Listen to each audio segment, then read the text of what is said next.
ভাত খাওয়ার পর সমস্ত ঘুম এসে হাজির হয়, কিন্তু দিনের বেলা এখন ঘুমানোই যাবে না। আজ পরিবারের কিছু দায়িত্ব আমার কাঁধের উপর এসে পড়েছে। আমি অবশ্যই এটাকে পজিটিভলি নিয়েছি। নিশ্চয় আল্লাহ সর্বোত্তম রিজিক দাতা। আসসালামু আলাইকুম, welcome to Mohibullah study point. প্রথমেই টু ডু লিস্ট বানিয়ে পড়তে বসেছি, তার আগে একটা রিমাইন্ডার সেট করে নিলাম। এটা লাইফ টাইম রিমাইন্ডার। গত কয়েকদিন ফ্রি হ্যান্ড রাইটিং একদমই প্র্যাকটিস করিনি, তাই আজ 100 বাক্যে ট্রান্সলেট করলাম। সবগুলো নির্ভুলভাবে আনসার করতে পেরেছি। 100 বাক্য প্র্যাকটিস করতে 1 ঘন্টার মতো সময় লাগে।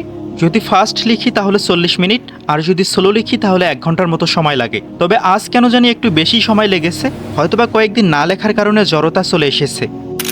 কোনো মতে একটা 1 ঘন্টার সেশন কমপ্লিট করে প্রচেষ্টা অ্যাপে পরীক্ষা দিয়েছি। আপনারা যারা বিসিএস, ব্যাংক সহ বিভিন্ন চাকরির প্রস্তুতি নিচ্ছেন, তারা প্রচেষ্টা অ্যাপে ফ্রিতে অসংখ্য পরীক্ষা দিতে পারবেন। অ্যাপের লিঙ্ক কমেন্টে পেয়ে যাবেন। পরীক্ষা দিয়ে ব্রেকের সময় ঘরটা সামান্য ঝাড়ু দিয়েছি। প্রতিদিন এত ধুলাবলি যে কই থেকে আসে। ব্রেকের পর আবারও একটা 1 ঘন্টার সেশন কমপ্লিট করেছি। পড়া জমতে জমতে পড়ার পাহাড় হয়ে দাঁড়িয়েছে। এভাবে টাকা জমালে কোটিপতি হয়ে যেতাম বোধহয়।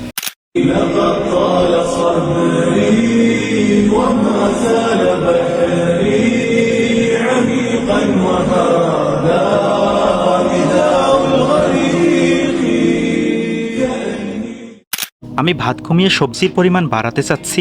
মা রান্না করলে প্রচুর তেল দেয়, তাই ভাবলাম কলমি শাক সিদ্ধ করে নেই। আব্বু বিক্রির জন্য তুলে এনে রাখছে, সেখান থেকে একটা আটিয়ে নিয়ে সিদ্ধ করলাম। ট্রাস্ট মি, এটা খেতে বেশ ভালো হয়েছে। সামনের দিনে বিনা তেলে সবজি রান্নার চেষ্টা করব। এক্সপেরিমেন্ট ফেল হলে তো হলো, আর যদি পাশ করে যায় তাহলে তো ভালো।